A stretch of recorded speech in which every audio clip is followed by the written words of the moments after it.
Welcome back, everybody. I could not be more excited for our guest today on Above Board, Mr. Alan Stein Jr. Alan is a world-renowned speaker and corporate performance coach. He's also worked with some of the highest performing basketball players on the planet, names such as Kobe Bryant, Steph Curry, Kevin Durant. In fact, I'd actually like to lead this introduction with a quote from Kevin Durant, where he went on to say, and I quote, "Alan played a huge role in my development on and off the court, and his guidance helped me get to where I am today."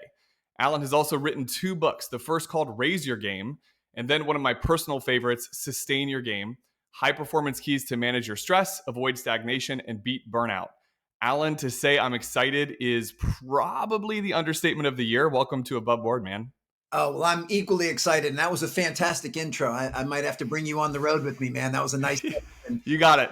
I I'll appreciate be I'll be your hype guy. I'll be your hype guy. Yes, I would love that, man. That was awesome. I appreciate it. I'm equally excited. This will be a fun conversation. Well, I think I'd like to start off by sharing a story about your book, Sustain Your Game. So I'm going to brag on you a bunch throughout today's show. I think that book specifically is just so worth getting. It's one of my favorites. But on page 215, you have a subchapter called Seeking Rejection. And it's amazing because out of all these pages, I don't know, it's maybe like 250 pages of the book. But sometimes you read a book and like 1 or 2 pages stands out to you. And for me, that's what this was. And so it was a story where you detailed comedian Emily Winter, her story of putting herself in these uncomfortable situations. And basically, her MO for the beginning of that year was to seek 100 rejections of her work. So kind of looked like her just pitching and submitting to print and media outlets over and over again in situations where she knew the likely outcome was the answer would be no. And in a lot of ways, actually, that's how we connected. I reached out to you because I basically shared with you, hey man, this was so powerful. And we even did a podcast on the year of 100 no's, and that's something I'm pursuing this year.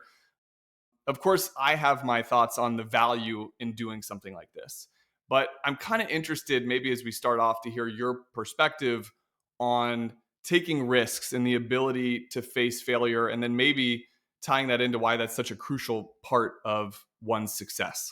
So if you're pursuing 100 no's this year, would it have been more helpful if I would have said no to being on this podcast? Exactly. I was very excited that you said yes. In fact, I think at first it started off as a very polite no. And I've actually heard you share with other people, like being able to be tactful and just saying, hey, out of respect of my time, just being like a very polite no. And it started off as a polite no, and then we just stayed connected, and so it would have been helpful. But I'm much happier that you're here talking to me today. I am as well.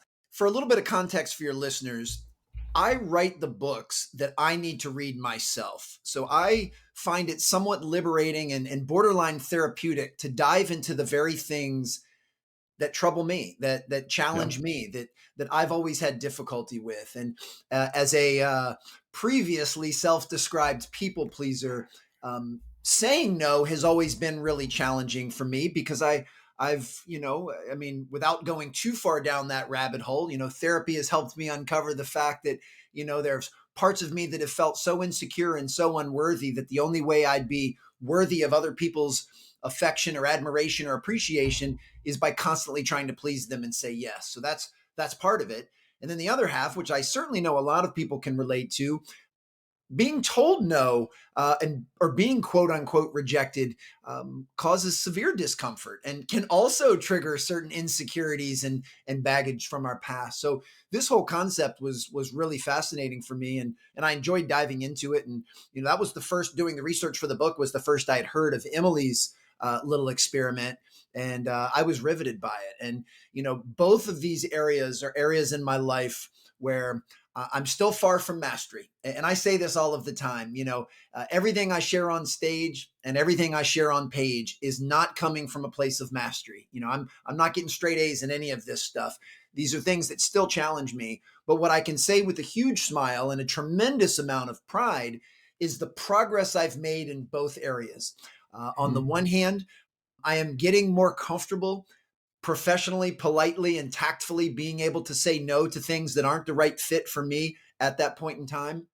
And I'm also getting much better at building my grit and resilience, at being able to put myself out there and hear the word no and to face different types of rejection. And, as a professional speaker, the latter part of that has been really important. What a lot of people don't realize, even the most accomplished speakers, that are in high demand, still get told no a pretty decent amount. And for me as a speaker, one thing I've learned is this business has a lot of ebbs and flows, and there's runs of momentum, just like in any sport. I'll have some months where it's like everything I reach for and apply for turns to gold and I'm on fire. And then I have some other months where the exact opposite is true. And it's like no matter what I put out in the world, it doesn't seem somebody wants me on their stage. And I've learned to be able to balance both seamlessly and never get too high and never get too low. So I know that was a mouthful, and I don't know that it directly answered what you were looking for, but both portions of that ability to say no and the ability to hear no was an important part of Sustain Your Game, and has been Yeah. something I've really been trying to work on myself. Well, I like what you said. I never get too high and I never get too low. And in the book, the term you detail this whole concept around is post traumatic strength. And it was this idea that like you're not if you're not experiencing rejection, then you're also not the other side of that. You're not growing either. And I'm kind of curious, just as your career has unfolded, because obviously, like in the intro I mentioned, I mean, you worked with some of the most elite basketball players on the planet. How did that transition look in being a performance coach for Kobe Bryant? I mean, just these amazing athletes, and then in time taking that skill and translating that into working with leaders and folks in the business and professional setting. I'm curious what maybe failures looked like for you and how you've kind of turned that into, okay, I'm gonna create post traumatic strength out of this. The number one North Star that I've used my entire life stems from arguably the best advice I've ever received. And thankfully, I was able to receive this in middle school, so fairly early in life. And I had a coach tell me that the key to success, the key to high performance, the key to fulfillment, I mean, really, you fill in the blank. But the key is finding what it is that you love to do, what you're really passionate about, and finding what it is that you're naturally pretty good at, where you have some talent, and then find where those two things intersect. And wherever those 2 points intersect is called your strength zone. And the more time and energy and effort you can invest in improving in your strength zone, then the happier, more fulfilled, more successful, more high performing you'll be. And for most of my life, or at least the beginning portion of my life, that intersection was as a basketball player. It was something I absolutely loved to do. And it was something I was at least decent at enough to play at the high school and college level. But then when I realized that I didn't have the talent to be able to play post college, then I needed to find a new intersection. And I decided to get into coaching, but more specifically, performance coaching or strength and conditioning. And once again, it still met those two criteria. Thankfully, having two parents that were both elementary educators, I've always been fairly decent at being able to articulate my perspective, to be able to motivate, to be able to teach and to instruct. And so that was where that point moved. After a 15-year career in the basketball performance training space, I started to feel some early signs of burnout. I started to find that I wasn't enjoying my work as much. I wasn't as fascinated by my work as much. And I knew that it was time for me to make a pivot. And I needed to figure out, all right, where is this point of intersection going to go now? And it ended up going to being a professional speaker, something that I've kind of had on the back burner for the last several years of my performance coaching career, of something that I wanted to try. But once again, it still met that criteria. And being able to make that leap, I've always been self-employed. So even when I was in the basketball performance training space, I've always been responsible for my own livelihood. I've never, in theory, worked for someone else or had a quote unquote typical, normal, standard job. So for me, it was a much easier leap.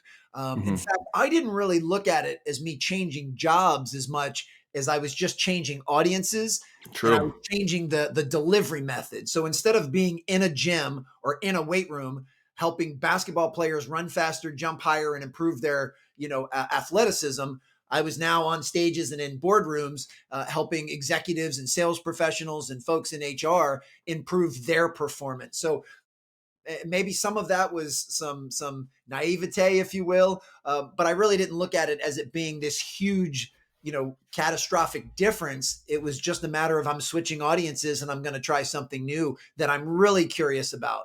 That I'm fascinated by learning the nuances and ins and outs of this new craft.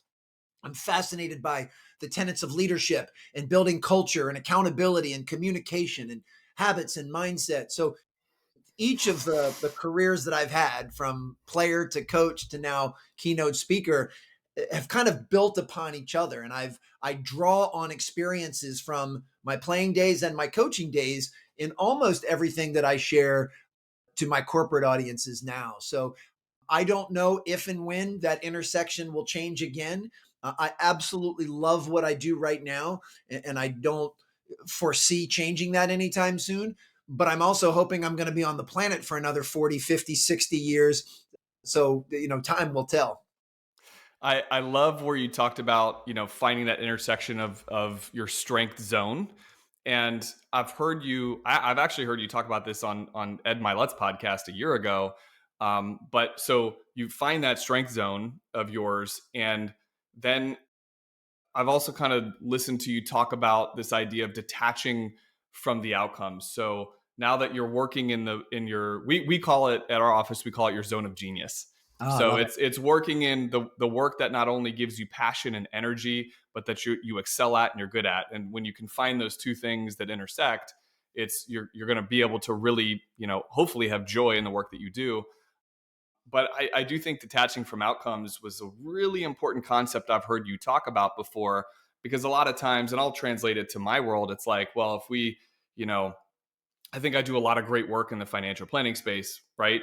We work with clients. We're building, we're just celebrating our 5-year anniversary. I've been in the industry for 15 years. I mean, this is my joy. I love doing this, as does my business partner. But let's say, you don't land the big client, or you have this big prospect that you come up to the plate, you swing and you miss. The outcome of the win, I guess, or the high of like, great, we got this, new client in. Can you talk a little bit about that, and then maybe share, if you would, for our listeners? I've heard this story and I love it, but maybe share the unseen hours, the Kobe Bryant story. Sure. Well, once again, a lot to unpack there, man. You asked Yeah, sorry, man. questions. Big loaded No, questions here. no, not at all. I absolutely love this. You're so much fun to talk with. One of my favorite parts about the work that I do, I mean, I love the ability to share things with audiences that will help their lives. It'll help their personal lives, their professional lives. It'll help their individual lives. It'll help their organizational lives. And I really and truly get an intoxicating high when I'm either on a podcast or I'm on stage, and I'm sharing something, and I can almost feel the light bulb go off, and folks feel like, this is something that I can really use. The other part about the work that I absolutely love is it holds me accountable to living my life to the same core values that I'm preaching to everyone else. And, all of these things that I share with audiences, as I said before, I'm not coming from a place of mastery. These are still things that trip me up. And yeah, I talked about it on the Ed Milet show a year ago, and I'm talking about it now with you, the ability to detach from outcomes. And I'll say the same thing that I said before. I'm proud of the progress that I've made in that area. I do a much better job now of detaching from outcomes than I did 1, 2, 5, 10 years ago. So I love the direction I'm going, but I'm not anywhere close to the peak of the mountain yet. I still get tripped up by that. I still get bummed out when I have my sights set on a certain goal or a certain speaking engagement and it doesn't quite work out. But what I'm very proud of is I've developed kind of a self-soothing coping mechanism to be able to deal with that. And I said something before, and I'll say it again because it's really important. I've conditioned myself and I've trained myself to not let myself go too high or too low. Now, I embrace my feelings and my emotions, and I want to be able to celebrate the wins, but I also want to give myself the space and the permission to be a little bummed out during some of the losses. So this is not about being numb and just towing a line. I still feel the highs and I feel the lows. I just don't let them go to extreme levels. And, I don't know when this will actually air, but at the time of this recording, 1 week ago, in one of the first hours of my workday, I received a DM from someone on LinkedIn from a Fortune 50 brand that asked if I was available to speak at one of their leadership retreats. So when Awesome. you're in my world, that is about as high of a high as you're going to get professionally speaking. I mean, I won't mention the brand, but it's a brand that everybody knows and uses. And I was on an absolute high. Less than 30 minutes later, I got a notification from my agent that an event that I was really hoping to speak at the end of July decided to go in another direction and hire another speaker. So I go from an incredible high to less than 30 minutes later feeling really, What a really roller dejected and coaster. bummed out. And, now that's an extreme example. Every day is not like that. But, when I kind of take a step back and I pull the lens back, most weeks and most months in my vocation have those ebbs and flows. And, for the 29 minutes that I was excited about the Fortune, 50 brand reaching out, I didn't do anything, reckless in order to celebrate, but boy, did I puff my chest out a little bit and feel good. But then along the same lines, when I got the news that I wasn't going to speak at the event that I had hoped, I gave myself the space to be a little bummed out, to be a little disappointed.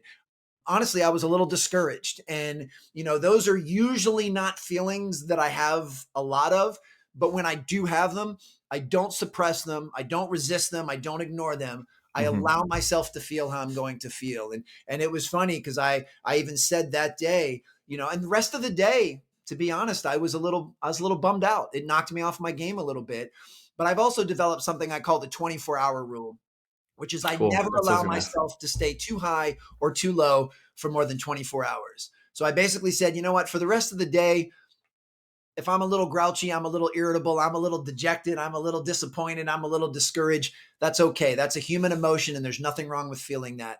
But I also know that I'll sleep well tonight and when I wake up tomorrow, I'll move on to the next play, which is something I preach all of the time and was able to do that. And to be honest, haven't thought about that event since just bringing it up right now during this conversation. So that's an example of, I'm proud of the work that I've made, the self work to allow myself to feel those roller coaster of emotions without them lingering, without them having a lasting effect. And I also have to acknowledge, that there are a lot of things in this world that are binary, and in order to have up, you have to have down. In order to have on, you have to have off.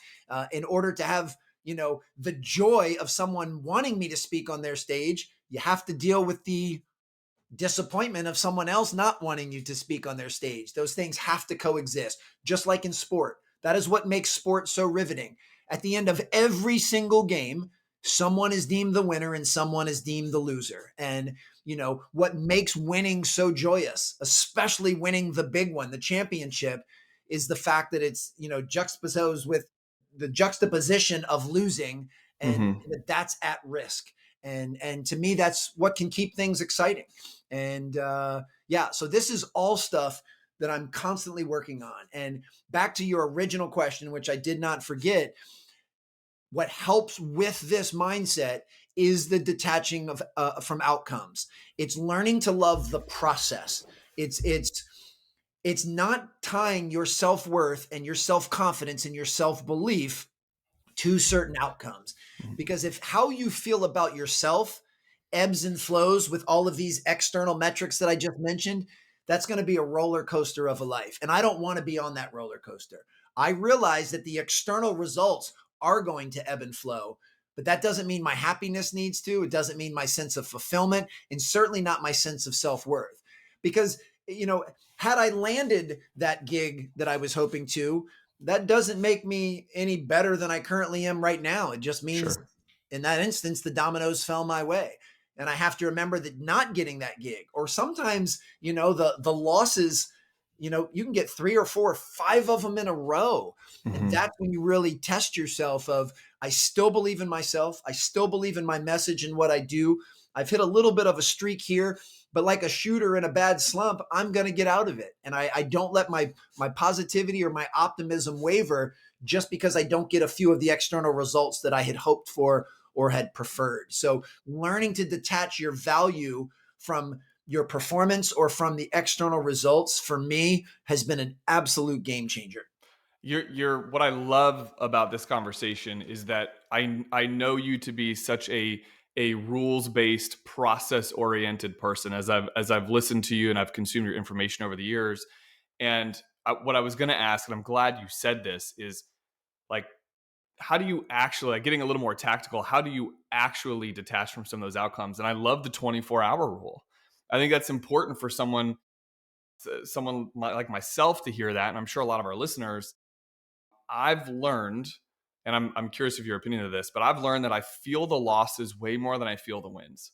And that's a little bit frustrating when I even say that out loud, because we've had some monumental things happen at our company. I've had some amazing personal life, developments over the years, and those things happen, and I'm like, yeah, okay, great. Like, moving on, next thing.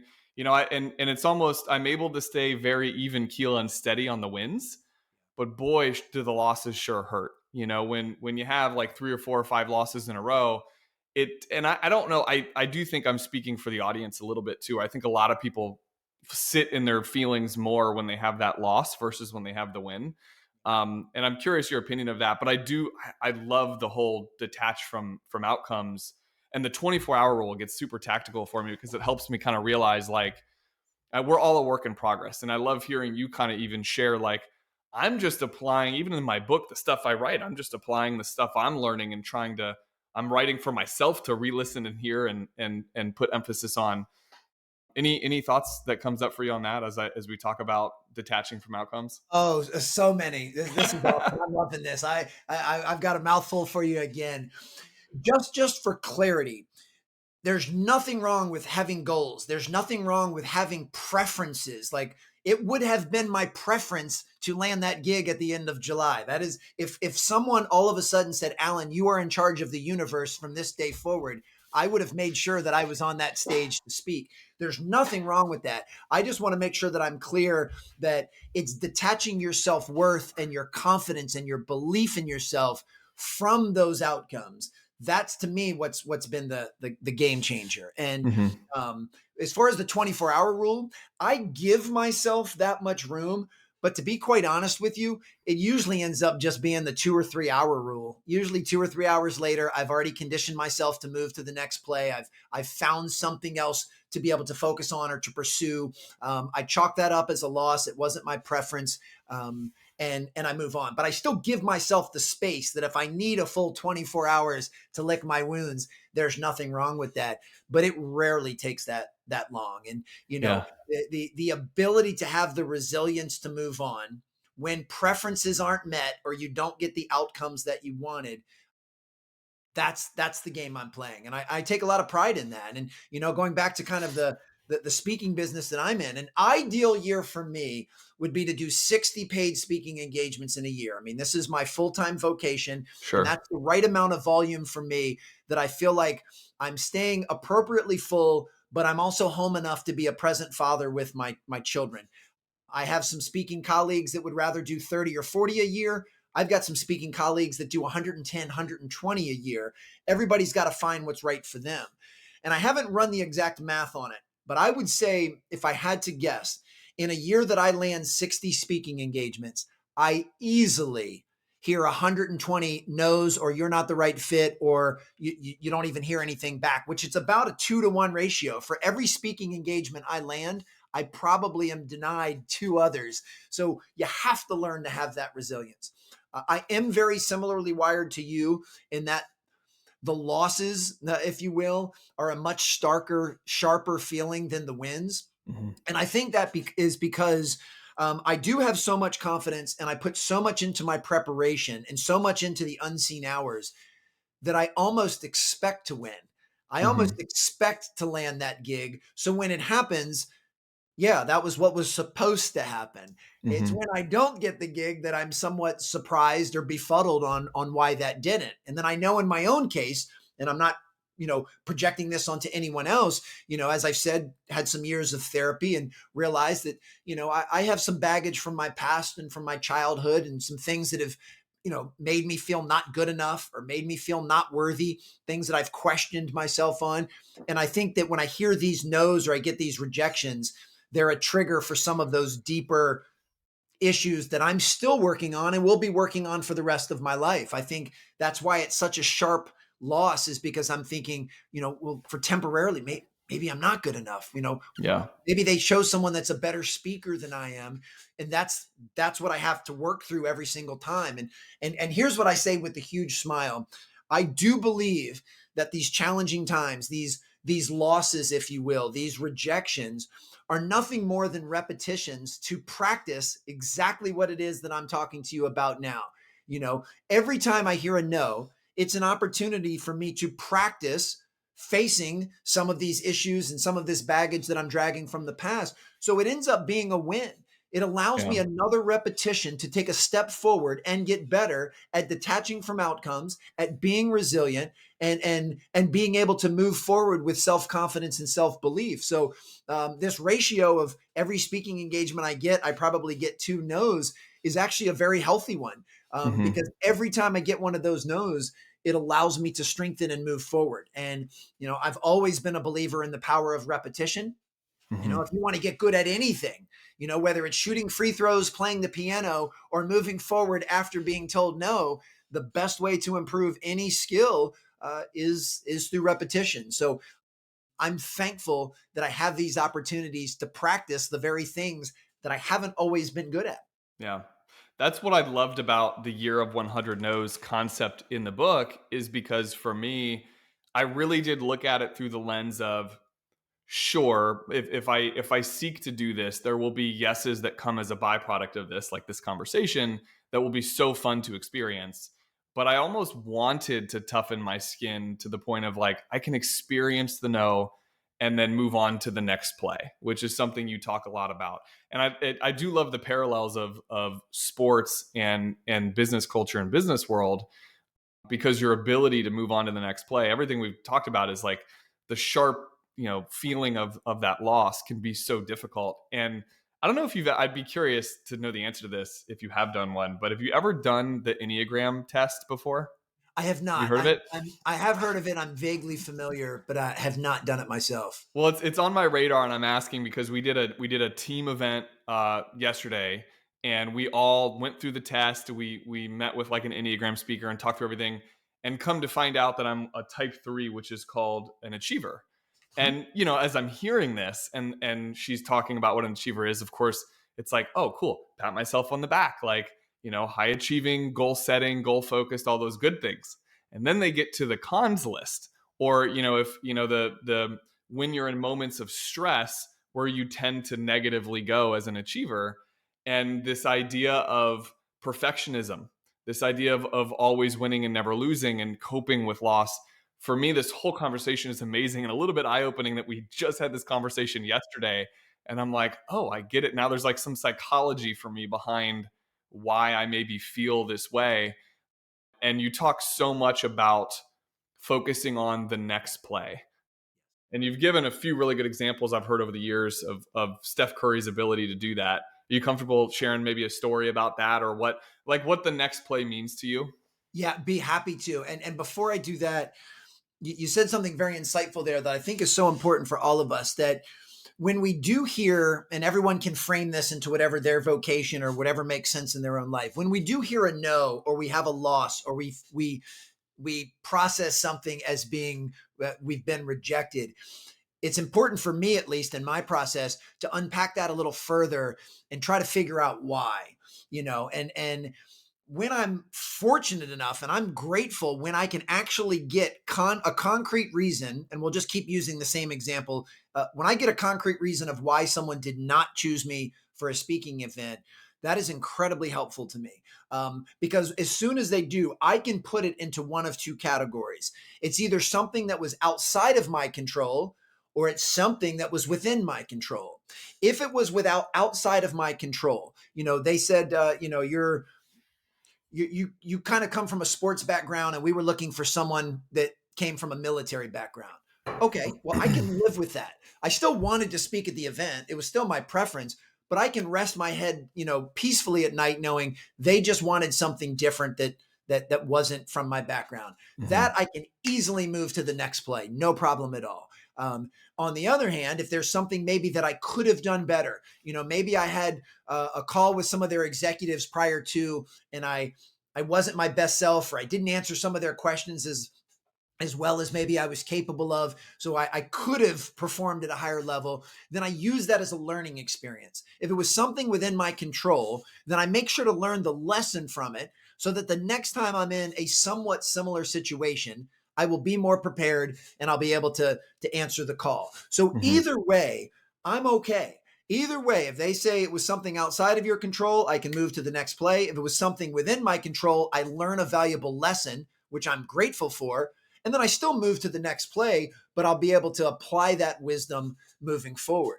For me, the absolute hardest part, and this is something I still am challenged with, is when I don't get direct feedback on why they didn't choose me, or all of a Right. sudden, the person that my agent has been, communicating with just stops returning emails and calls. And then you're left with this blank space. You're left with a blank space of why didn't they select me to speak at their event. And what we have to be very, very careful of, or at least I have to be very careful of, is not trying to fill in that blank with a false narrative, to not make up a story to fill in that blank with that I have no idea if that is accurate or not.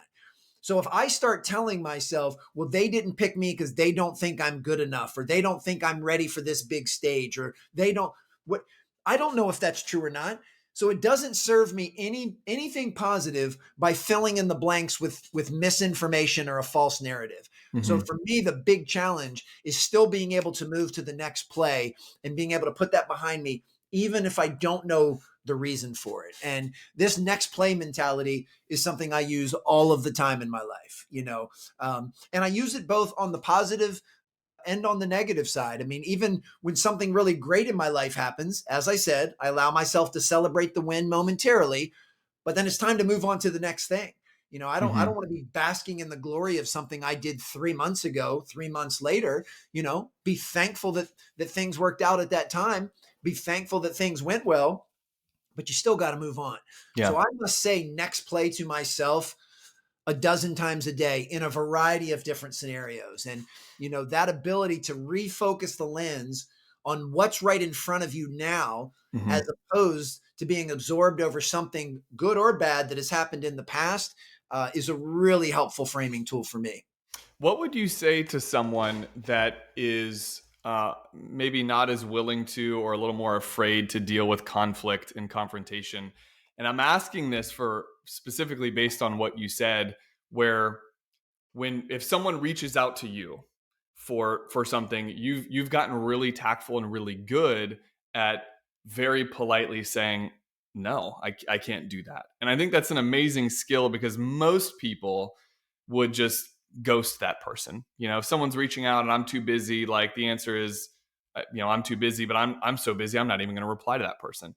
But my point to saying your willingness to be a little confrontational is not in a negative way, just in the sense of like, hey, I'll address why I can't do it and politely here's why I can't do it. And on the flip side, when it comes to booking, a really big event, and then you find out that their preference has changed and they want someone else speaking, you are seeking out wanting to know why. Now sometimes you might get the answer, sometimes you don't, but it's interesting that it sits with you worse when you don't know the answer. I feel like the average person would just be like, whatever, move on, their loss. And you want to know why, because you want to get better. And I'm sure maybe this is your history is from adolescence through adulthood, being in sports and an athlete.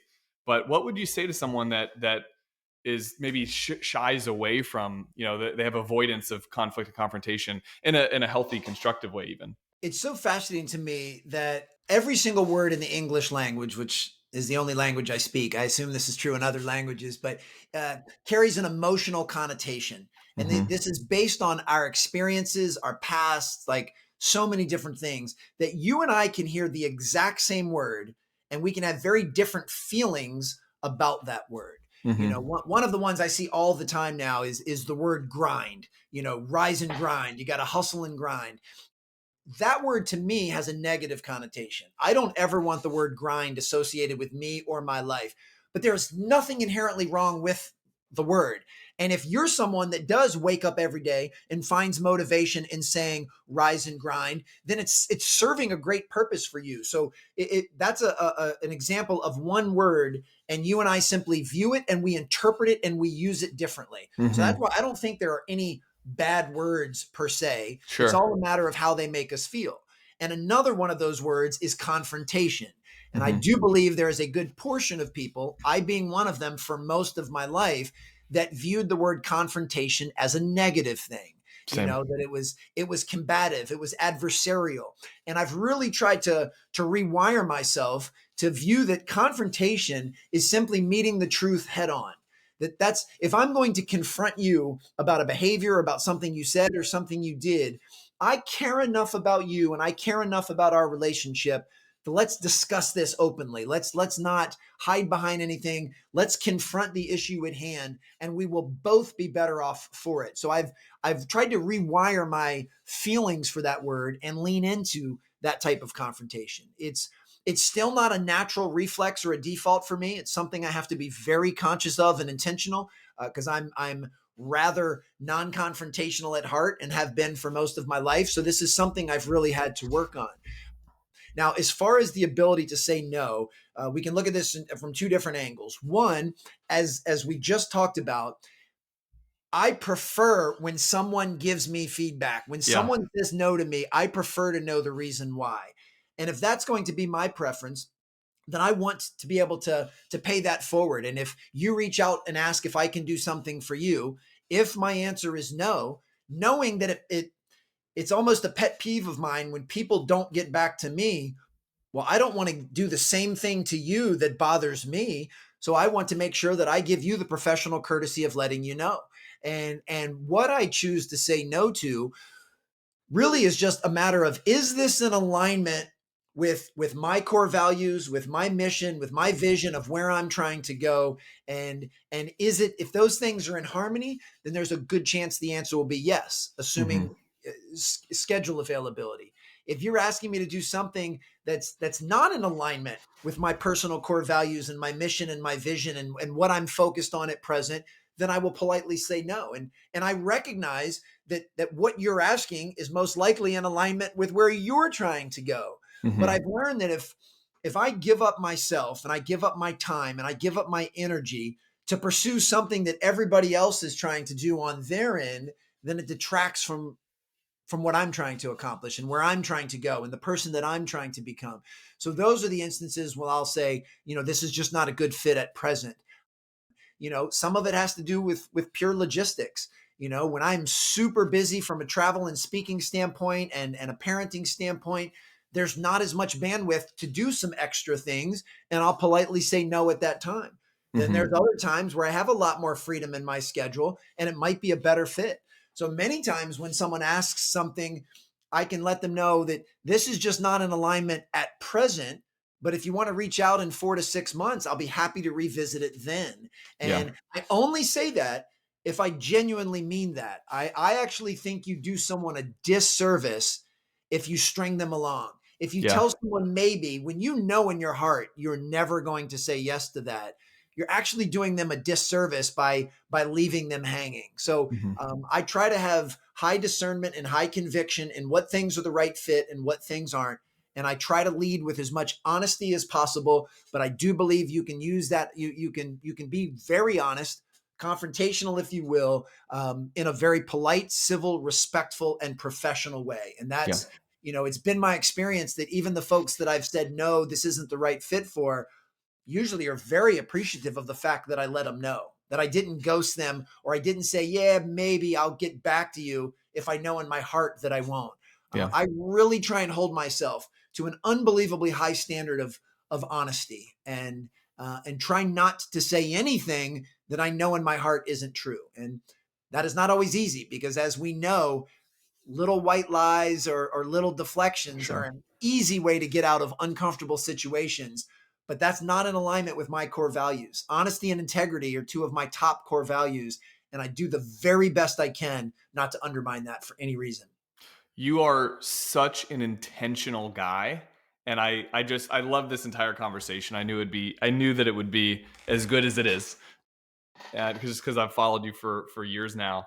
And one of the things that I love about your intentionality, and actually what I would say is for folks listening to this, we did a whole podcast, Alan, called "Easier Said Than Done." Like everything is easier said than done, right? And I think folks listening to this look at you at where you are in your career, working with some of the greats, now speaking to amazing professional organizations, and say like, well, yeah, that that's for Alan, not that it's hard to translate that because they see where you are. But you kind of blend you have this really good blend of like confidence and humility to you, of like, hey, I'm a work in progress, I've worked towards these things. And I've actually heard you share before that Atomic Habits by James Clear is like one of your top reads, as is mine. I love that book, and I love this concept of like step by step, brick by brick, like you work to get there. What would you say to folks listening to that, listening to this, kind of wondering like,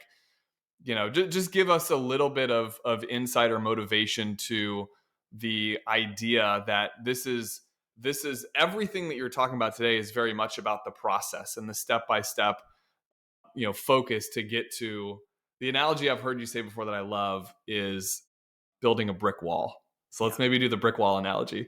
Yeah. If you're ever tasked with building a brick wall, don't focus so much on what the end wall is going to look like. Put all of your focus on laying each brick with care and precision.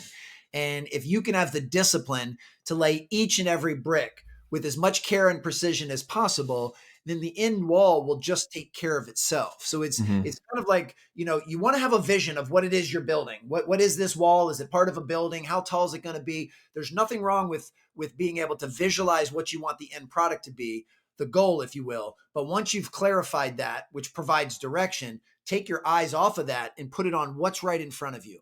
And Hmm. really, all you can do at this moment is lay one more brick. So let's Yeah. lay that brick as perfectly as we can, and then refocus the lens again and lay the next brick as perfectly as we can. And if we can do that consistently, the wall will eventually take care of itself. And that's really a nice bow tie to put on this entire conversation is, it's great to have these goals and these North Stars and things that we're pursuing, but let's get back to the process of what it takes to actually achieve those things and move towards those things. And if you can learn to actually love the work, if you can learn to love the process, if you actually enjoy laying a brick exactly where it needs to go, then you've already won. To me, that's kind of the big quote unquote secret of life is let's not worry so much about whether or not we achieve our goals. Let's learn to love the process in pursuing those goals. And Hmm. then you've already won. I love all of the unseen hours and behind the scenes work that goes into being a professional speaker.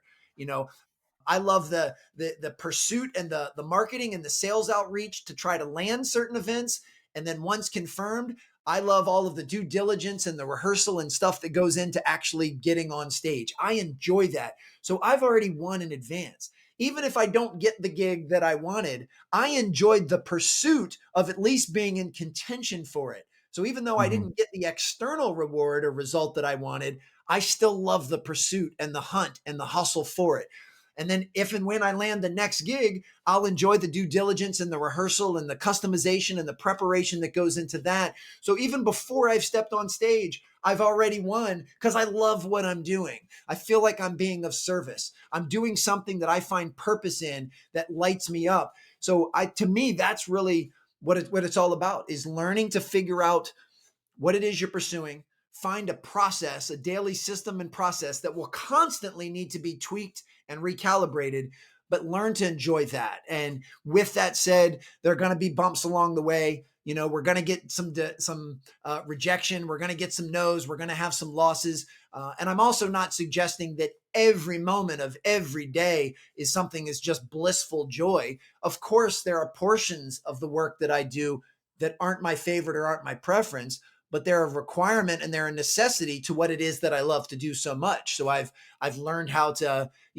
make them palatable in order to pursue what I do. So for me, it's all about the process. And Hmm. there are no outcomes that are guaranteed in life, which means since we can't guarantee it, all of us are in the game of trying to increase the chance that we get the desired outcomes that we have, that we get Hmm. our preferences met. And it's been my experience and my observation with a variety of high performers that you drastically increase the chance of getting the result you want by pouring into the process. So for Yeah. me, That's the name of the game. I mean, if you look at a basketball player cannot guarantee that the ball goes in the basket. If they could, they would never miss a shot.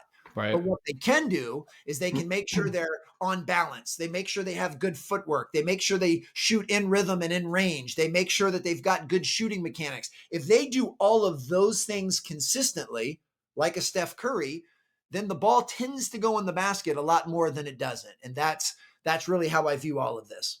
Yeah. Well, I love how you apply it to your life too. And I think what is very, very relatable about it is, I mean, you shared a tidbit earlier that you have children, and I do too. My kids are 3 and 6. And so, trying to manage healthy family relationships and client relationships and growing a business and being present for my kids, there's so many different directions that I think life pulls you. And that's what makes the process all that more important, because if you're not diligent about what you're pursuing, and again, you call it your strength zone, and we kind of call it our zone of genius. Yep. I mean, that work lights me up, man. I'm on fire about the stuff I do. And so if I'm on fire about it, I can be okay doing the things that are maybe not so exciting behind the scenes, Yes. because I love working towards being an opportunity for the next play, for the next basket that I might get to shoot, and pursuing that. So and what I, again, back to you, I think what's so relatable about this is your life is maybe not that different than mine or other listeners to this. You're such a polished speaker. You're a sought after speaker. You've written books, all these amazing attributes that you have. You have a podcast that you've done, like, have you done like 500 episodes of your show? It's been a lot. It's amazing. So you have all these amazing things that you've done, but it just kind of goes to show, like, focus on the process. We all have things in life that we're dealing with, but if you can focus on the process, you can strive towards those things. Absolutely. Alan, Well, yeah, go one ahead. final thought that just Yeah. popped into my mind as you shared this, and this has been such a delightful conversation, is really everything is a matter of perspective. It's a matter of vantage point. It's a matter of a reference point that we're looking at. In theory, we're all looking at the same thing, Mhm. but we're looking at it from different angles and different positions, which makes things look differently. I mean, I'm incredibly grateful and thankful for the kind words that you just said. And I'm proud of the career that I've had so far, and I'm proud of what I'm doing. And that is a vantage point. But one of my other struggles is I'm constantly looking at folks that I consider to be much farther ahead of me in the game. Whether Mhm. you're talking about writing books, or you're talking about being on stages, or their social following, or whatever, and I'm looking at them thinking, my goodness, I haven't come close to accomplishing anything yet. Look at what these folks have done. And it's all a matter of vantage point. And for me, I've learned that the comparison game is a very slippery slope, and it can be a trap, if you will. So what I've learned to do is I try not, and this goes back to our detaching from outcomes. I do my very best not to compare external results. So, I mean, this is no secret. James Clear has sold a lot more books than I have. I mean, James Clear, I think, has sold 7 or 8 million copies of Atomic Habits. Rightfully so. It's one of the best books I've ever read. And if for some reason someone listening or watching hasn't read it, go pick up a copy. But I don't need to worry about comparing how many books he's sold to how many I've sold, because that will make me feel less than and feel pretty lousy. What I Yeah. do compare are processes and say, what did James do to write such a prolific book? What were the things he did during the unseen hours? In his case, not for months, but for years and almost over a decade to go into that. And same thing with some of the speakers that I most admire. I'm not trying to be them, and I'm not worried that they get paid a higher fee or are on bigger stages. But can I learn something from their process, from their journey? What is it they do? What's under the hood for them that's allowing them to have that level of mastery of craft and to be so good at what they do? And are those things that I can use to emulate and put into my process so I can continue to grow? But it's not about, I don't worry about whether or not James Clear sells more books than me, but is Yeah. there something he does in his daily process that would be valuable for me to try to emulate to help me continue to level up?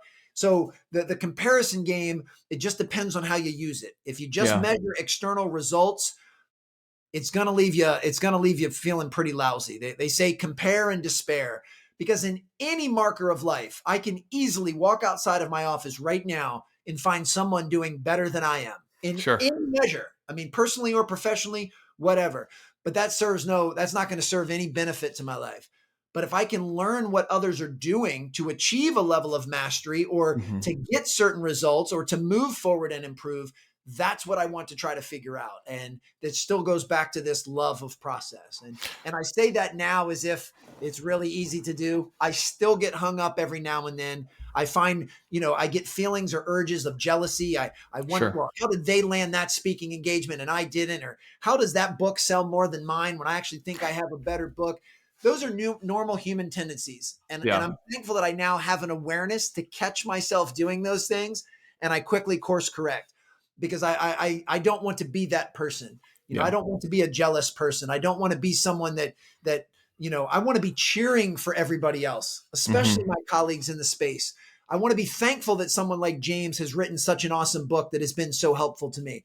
I want to be thankful that I've got colleagues that are on huge stages spreading amazing messages to others so that we're all moving forward. So I'm just thankful now I have that awareness. I catch myself when I find that I'm having some jealous feelings or I'm playing the external results comparison game, and I quickly get back to the process and focusing on what I have control over, moving to the next play, dealing with rejections and no's, and politely and tactfully saying no to others. And if I can just continue to move that in the right direction, then I feel good about where I'm headed. Well, we're thankful for you. And what I would say, one of the things I've done as far as trying to detach from outcomes is I'll give a really good example. I do several different presentations on like hyper specific topics in the financial planning world. So it might be Social Security, it might be Medicare, things that don't matter right now to you or me at this age, but when we're 65, 66, it's a really big deal. And over the last decade, when I first did this, we're talking 5, 10, 12, 15 people in the room giving these presentations. And first of all, let's just talk about like the comparison game of like, that's kind of, it's, I even recognize like that's laughable thinking about the audiences you speak to, right? Now, crawl, but not, but crawl before I can walk and then walk before I can run. When I've now given like the biggest audience I've ever spoken in front of is like a room of 70. And if you had told me day one that I was going to speak in front of, hey, here's this assignment, you're going to speak on this thing really, really well, and you're going to do it in front of a room of 70, I would have been a nervous wreck. I was a nervous wreck when I spoke in front of 3 to 5 people the first time I did it. And what I liked, the idea in my mind was in detaching from outcome was, listen, if I can at the end of this help these people learn something, if they leave this room learning something more than a different perspective, something new that they didn't understand coming into this, and I help even one person, that's fine for me. And it's always allowed me to focus on the process, because then I can stay in that mode of like develop my craft, deliver that message better, be better at this thing, so that I can help more people. But if at the end of the day I help one person, and maybe that's like a weird duality of that, I don't know, but that's something I've done to help myself detach from outcomes. No, I love that. Ultimately, what you're Yeah. saying, and this is really the key when it comes to being a speaker or a presenter or a coach or a teacher, is taking the spotlight off of ourselves and putting it on being of service to others. Yeah. When we get nervous and anxious to speak, it's usually because we're worried about ourselves. How am I going to look? What if I say the wrong thing? What are people going to think about me?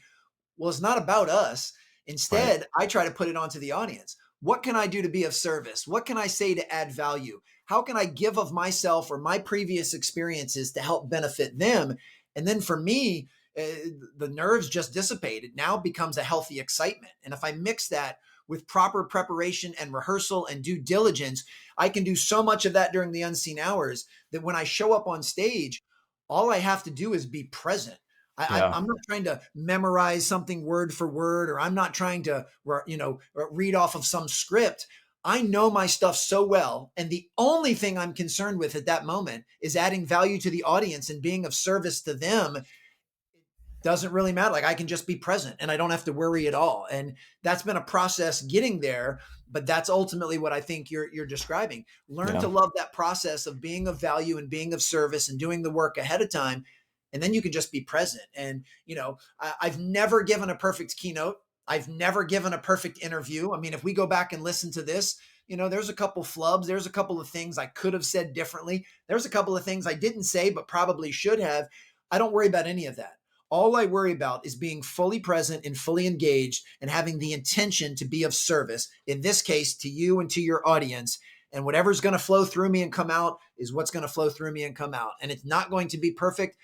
And I'm okay with that. I'm at peace with that. Yeah, having that grace with yourself on the other side of that, I think, is really important, which is something that we can save for another podcast if you ever come back on the show. But I would love that. Alan, you're the man. This was for sure one of the most exciting podcasts that we've done, and just we greatly appreciate you coming on the show, taking time to share your wisdom with our listeners. I want to be respectful of your time as we're coming to an hour. Before I let you go, what would be some of the best places for our listeners to follow you and learn more about you?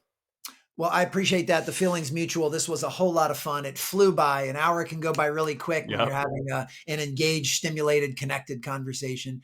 My main hub is my website, alansteinjr.com. I am very active, very accessible, and very responsive on social media. And I am at Alan Stein Jr. on Instagram, LinkedIn, Twitter, and Facebook. So if someone wants to ask a question, get in touch, share something, you want me to elaborate on something, shoot me a DM on Instagram or LinkedIn. I'm very good about getting back to folks. And then if anyone's interested in either book or audiobook, just search Raise Your Game or Sustain Your Game at Amazon or Audible or wherever you get your books and audiobooks.